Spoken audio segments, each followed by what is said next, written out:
Ateistlər məsələni konkret qoydular. Allah yoxdur, onu isbatlamaq mümkün deyildir.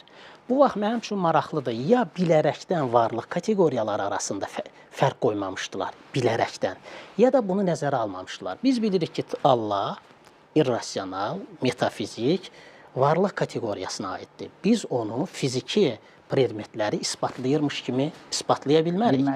Yaxud insanın özündə sevgi var, iradə var və şuur var. Eyni zamanda insanda fiziki elementlər var. Ürək var, böyrək var, burun var. Biz görürük, əllə toxunuruq deyə bir burnun mövcudluğu qənaətinə gəlirik. Amma sevgini görmürük deyə əsla onun mövcud olub-olmadığı müzakirəsini ortaya atmırıq.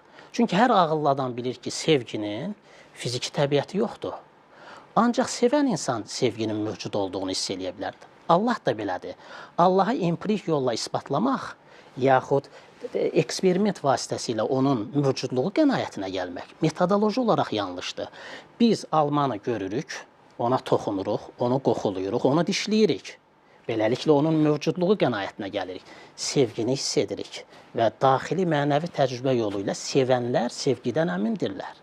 Allah da belədir. İnsan inanmaqla Allahın mövcudluğu qənaətinə gəlir. İnanc hər kəsə xas, fərdi mənəvi təcrübədir. Bu baxımdan Allahı biz ölçmə yolu ilə isbatlaya bilmərik. Allahı daxili hiss etmə və bir də daxili ünsiyyət yolu ilə biz onu hiss edə bilərik.